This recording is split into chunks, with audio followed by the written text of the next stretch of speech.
I am altering the deal. Pray I don't alter it any further. GrokTALk. 3, 2, 1.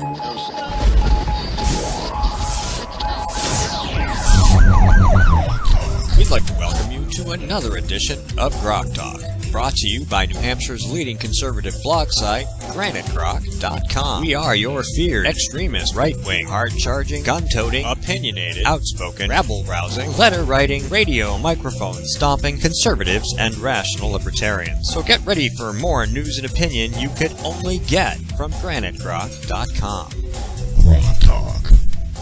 So we are still GrokTALK, and we're still here, 12/13/2014, 12/13/14, yep, 10:30 a.m. Eastern Standard Time, episode, segment 4.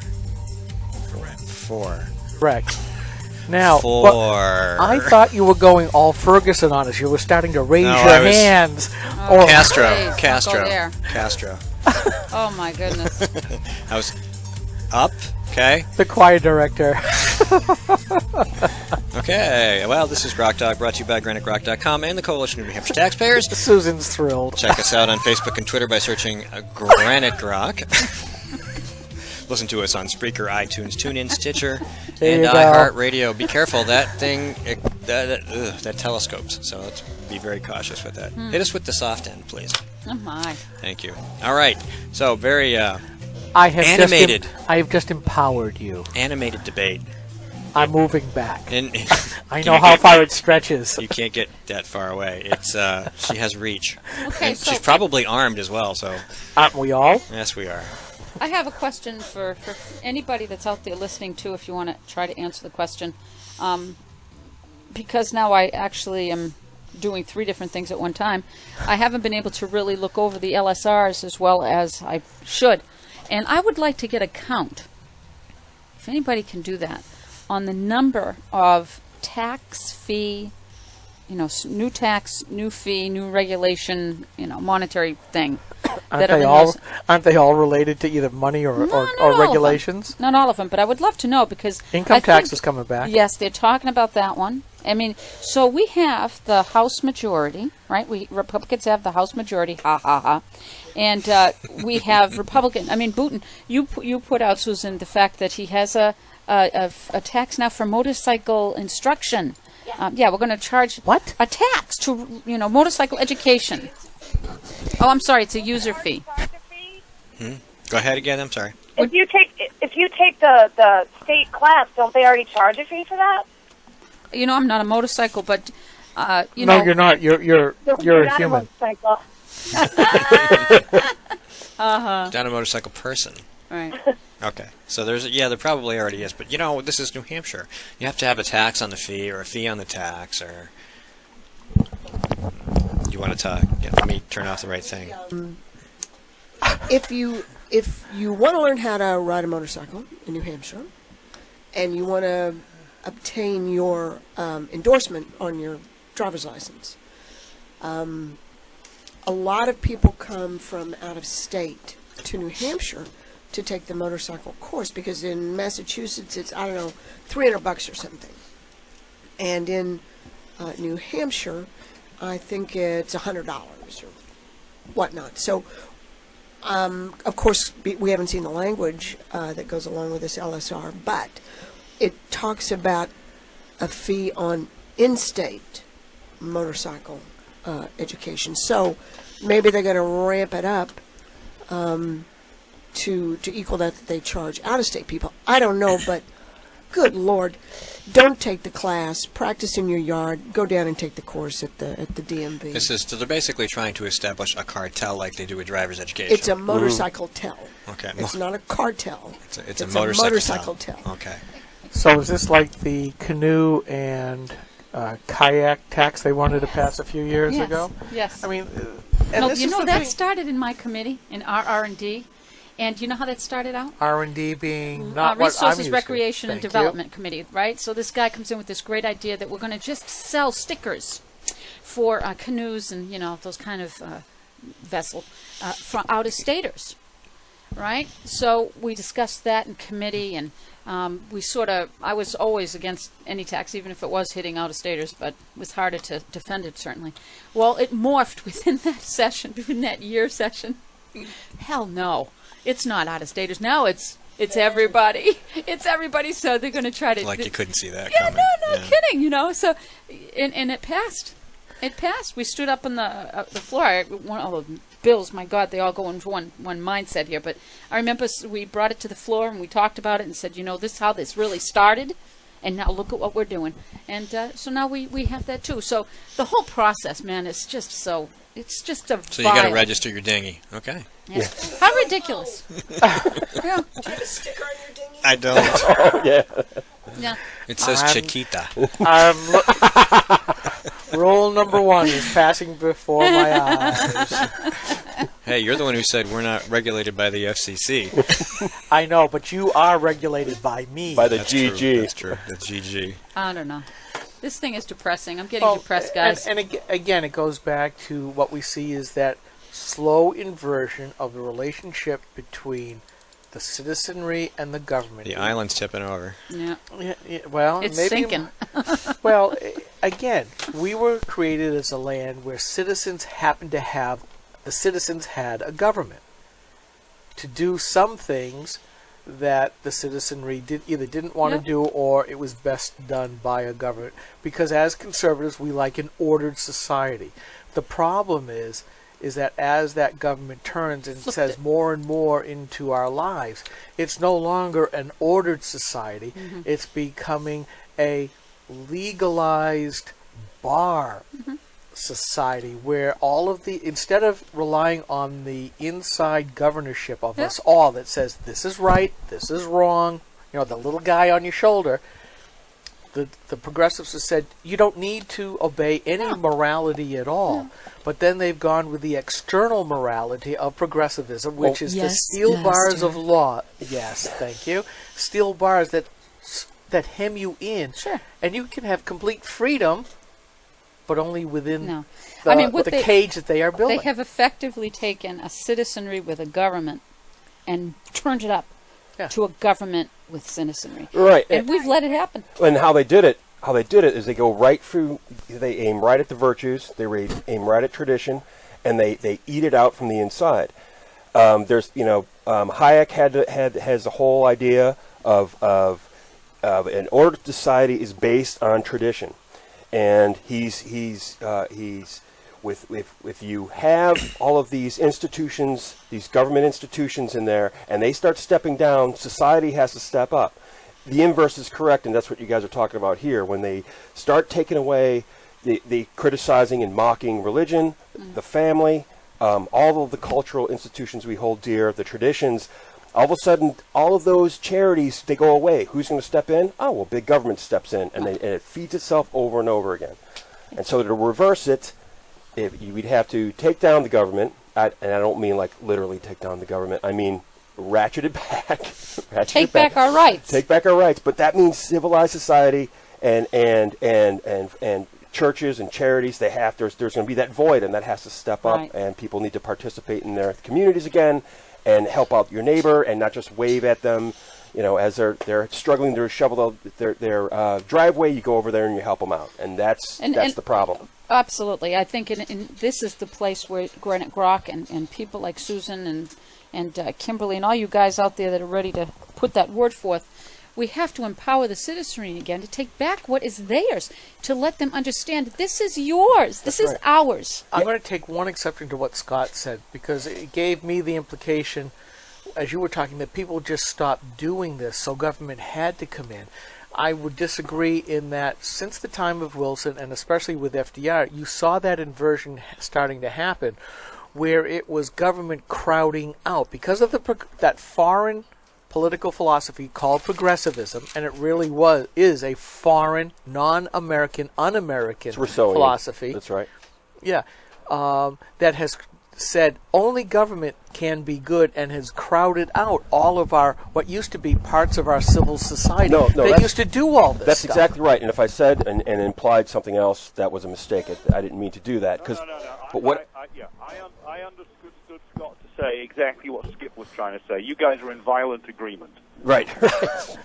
Well, now it's illegal to feed homeless people. Yes, it is. It is. Yep. And if you do decide you want to feed homeless people, it has to be whatever the hell, what's her name, Mrs. Obama wants you to have. So you can't feed homeless people. You can't give food away. But you can feed homeless people if you have a regulation. If you meet regulations, you could feed them. Commercial kitchen. Yep. Yeah. So they make it so difficult to do the right thing that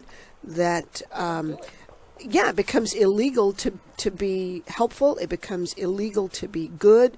It becomes illegal to be compassionate. Yep. And when they shut down the little kids' lemonade stands, and they shut down kitchens at churches for the poor, it makes it kind of disheartening to even want to try again. So then the government steps in and says, well, we have to do this. Yes, and that's very interesting, too, what you just said. There's Robert Higgs is this economist who coined the term ratchet effect, and he was talking about the military-industrial complex and how it ratchets up. It never goes back. Once you give one bit, you give the government a little bit of space in military, more money, it's not going to go back, and a little bit more, but it also goes to the cultural space as well, is what you just pointed out. So once they regulate lemonade stands, it's not going to go back. Once they regulate, you can't Albon Pan. I haven't heard this. I'm waiting for it. Albon Pan is known for giving bags and bags of their daily leftover breads and goods to charities. Sooner or later, they're not going to be able to do that, and they're just going to throw it into a dumpster. Well, they can't do that now at Dunkin' Donuts or any places like that. They've been told by at least in New Hampshire, because we were trying to put together a way to in Belknap to go to different Dunkin' Donuts and get stuff to bring them to kitchens and stuff, so we could. So they can't do that now. No, they cannot do it, and they are told that that business is liable if they do not throw out those goods. Okay, now I did not know that. I was speculating that was going to happen. It already happened. The ratchet effect. Can you get us some information on that, because this is the first I've heard of that. Well, like I said, when I was in Alton, the manager there is no longer there. But I went into an active discussion with him about a year ago to try to, I said, I will come here, before you close, because I was living at that time close, and I will pick them up and I'll deliver them around, whether it's Laconia or somewhere, a couple times a week. I wouldn't be able to do it every day. And also there was farms in the area that feed that stuff to their animals, believe it or not. And evidently it's pretty good for them, some of that stuff. So this is one of those cases where you want to try to get local action against the state, like you would state action against the government, and force them to defend that. Mm-hmm. You want to do something in your town, you make a statute. In your county, you get your delegation to approve it, and then you force the state to fight you on it and make it public and let the people know, because we didn't even know. Yeah. That's outrageous. Yep. I bet you they'd win. It could be, but it was such a logistical nightmare. And this manager went, because I went a couple times about it. Evidently called his, whatever, the franchise, right? Who were then told absolutely not. All the product has to be disposed of in the receptacle at the close of business.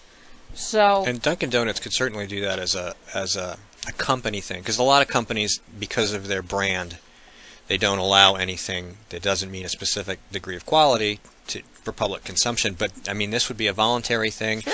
And I don't see how people, really in the grand scheme, they would throw it away. Absolutely. And people would be like, even people on the left, I would think, of all people, would be like, no, that's bad. We should, They're quiet about it. Well, I know people that actually go into the dumpsters in these fast food Well, maybe places. that's why they wanted to do it, so that the homeless people and the unemployed can find a meal. Well, here's the deal. We have are we becoming a society that used to do as we please until we ran into some explicit barrier, to now where it's flipped, where we have to explicitly ask permission of our government to be able to do something. Yeah. And in the land of the free, is that where we want to be? And that's being inculcated at the lowest level. It's to the point where the young people, where I work, there's a lot of young people. They're very smart people, but they automatically think, can we do that? Where do we get permission to do that? And it's at that level. It's the inverse. Again, it's the inverse of you keep running until it's in here. That's where you get it. Yeah, those kids need to listen to Michael Bolden more often. We don't need no stinking permission to do that.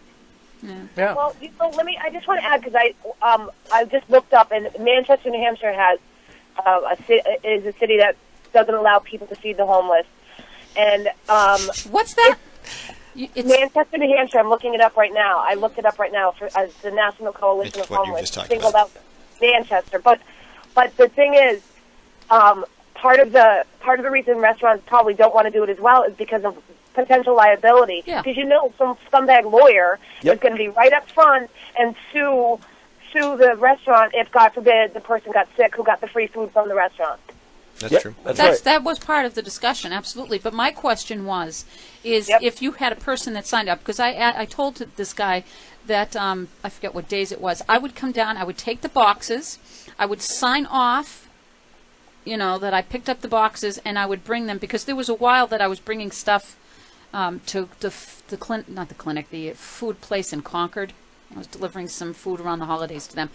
And they was in so dire need. I mean, this place was full of people. It was kind of really just, I thought, oh my God, that's terrible. Which is what made me go to Dunkin' Donuts to see if I could get a couple mornings of breakfast from them, But that liability issue was evidently the reason why the franchise said no. So I went back and said, well, what if I signed for it?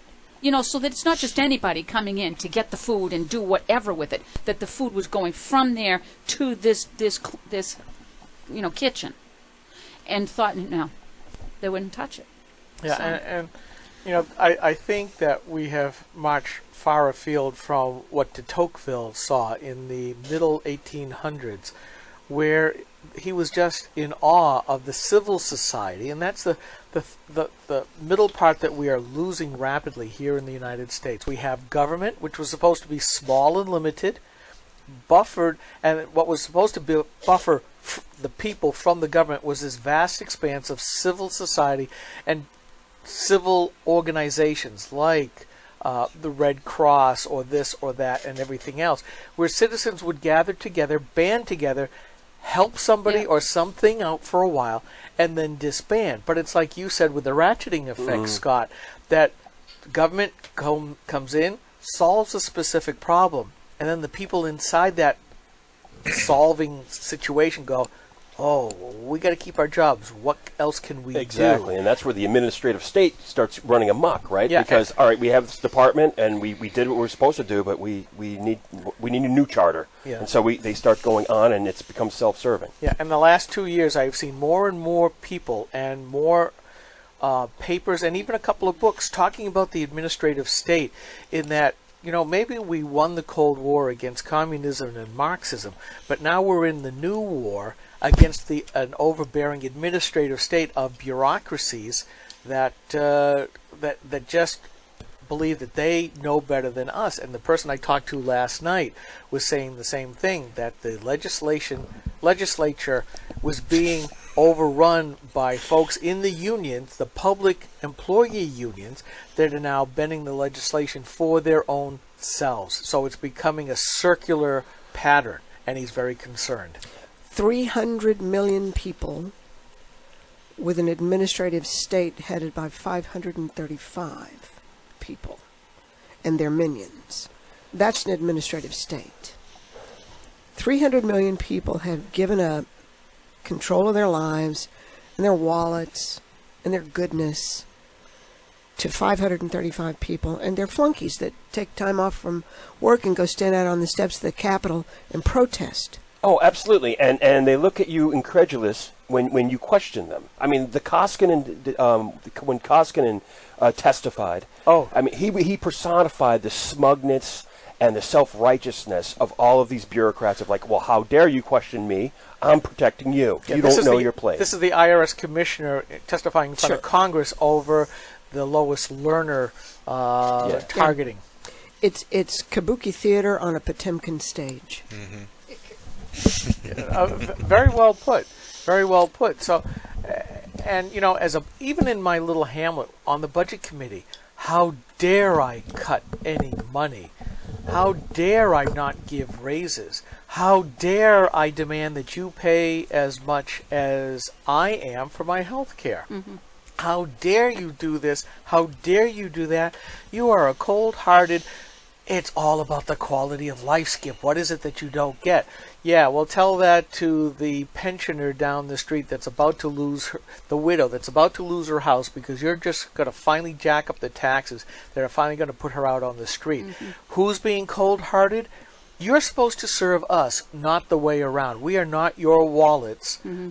And yes, government is supposed to provide services. But you know something? Sometimes we should be able to do stuff for ourselves, like our Park and Recreation director at the time would go on over to the backside of Belknap Mountain to the ski area up there. All of a sudden I've gone blank on the name, in Belknap County, to go, I mean, it's a 10-minute trip, to go aggregate tickets so that Guilford residents could then come see him in the government office and get a discount. It's like, what, you parents can't get together, go as a group and buy these on your own for your kids? We need you to aggregate tickets to go to our Red Sox. The parents are too stupid to rent a bus and do all this stuff. I mean, I could go on. It's the bus tax that's killing You will actually go on and on. But the truth is the government is choosing to use entitlement mentality for the masses rather than empowerment. And until that's flipped back, we're going to have nothing because the people that don't want to work, why should they?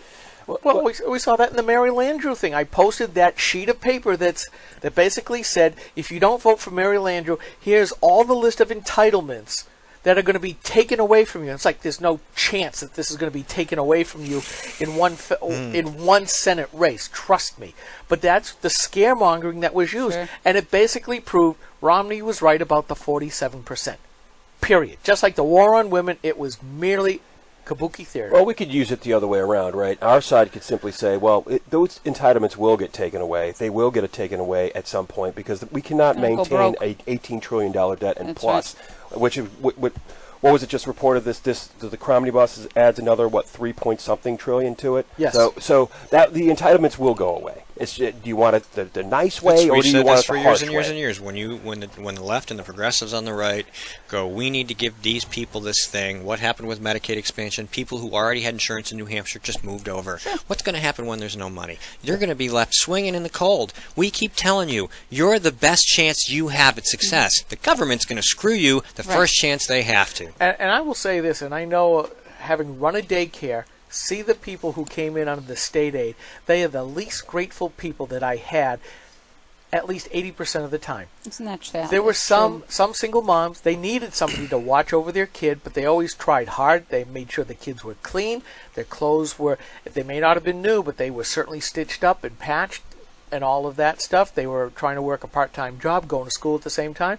And I'm glad to say 20% of those folks became self-sufficient. The others were always running around scheming, how do I get more stuff for free? Right. And I will dispute any left-wing progressive about, oh, you're making this up. No. Because I had the war with DCUIF over some of these folks. We're running out of time. I want to get closing remarks from Mike and Kimberly. Mike, you still there? I'm still here, Steve. 30 seconds. Finish up. I'm actually dummying up a Republicans Anonymous logo. All right, you're working. You're working in India. I'm working in India. All right. So, I mean, basically, we have to get government back under control where it works for us. We have to starve the beast of money. We can't just fix our state, although we have the prime responsibility to fix our state. We have to band together with like-minded people in other states to fix their states and get to a critical mass, whether it's a convention of the states, which some people don't like the idea of, or something else, but to band together to tell the federal government no more money. All right, Kimberly. I think we're really at a point where people need to start paying a closer attention. There's 830 LSRs as of the other day that Susan had posted. A lot of it is the same crap that they tried to pass last time. Worse. That was offensive to the people of New Hampshire, and everyone needs to pay attention, because if you're not paying attention to what's going on, that's when your rights get taken away. Okay, Scott? Yeah, and to pick up right on that, and that's the repulsive part, is the Blythe enthusiasts from a lot of our fellow citizens walking around not giving a rat's of what's really going on until it really hits the fan. Then they pay attention, and then we say, I have friends that I talk politics with, and I can shut down a party with the best of them. But and they think I'm just some crazy loon that I see all this stuff, and you're crazy. It'll all just work out. Well, wait, math has a way of writing itself. Yeah, math is universal. Yeah. You? I just told you're not. Are you not? Where'd you go? Oh, I turned you down. Sorry. Okay. Please go. I just think it's important for people to not get overwhelmed, like I'm feeling right now, that there is a way to stay active in the debate and to not let the establishment overrun, what your perception is of your power, right? Okay. We're going to do Skip real quick, and then we'll go to... There is no more waiting for the next Washington or the next Ronald Reagan. We are our next Reagan. Susan. Screw D.C. Save New Hampshire. All right, there you go. That is this week's GrokTALK. No, we still have another minute or so. What's your last 30 seconds? Well, we are prepared to close us out. We are prepared to be the vanguard and the tip of the spear, and we need lots of people to join us. And we want you to reach out to us, and we want you to share, and we want you to give us corroboration. We want you to not just tell us stories, but point us to people who will back them up, so that we can go public. Okay? And then we will. And we will back you. And if you want to come with us, that's fine. If you need to be anonymous, that's great. We don't have a problem with that. They can crap on us all we want. We are not going to lay down. We are not going to stop. This is our war, and we are going to wage it. Never give up. Never give up, never surrender. What movie? That's Winston Churchill. No, it's also Galaxy Quest. Of course, the way to end the show. Never surrender. All right, there we go. All right, so we'd like to thank everybody who joined us today by phone. Mike from India, Kimberly Morin from wherever it is she is in her bivouac, digging up what independents dig up about either side of the party. Of course, everybody that came today, Susan Olson, Jane Cormier, Scott Morales, and Skip Murphy, thank you very much for taking time out of your day to come down here and spend 2 hours with us, sharing some very important thoughts that everybody needs to cling to. We got a lot of work ahead of us. It's going to be ugly. We're not going to win every battle, but we should win the ones that matter, and we won't know what those are until we get out there and fight. So we would like very much for you guys out there to call us, to email us. Email's better for me, just as an example, but to reach out and help us make a difference. Maybe we don't get there tomorrow or next year, but we will get there. But we can't get there unless we start walking. So this is GrokTALK. We'll be back next week. We are off the week of Christmas, but we'll be back after New Year's. So you guys have a great weekend, and hang in there. We're done.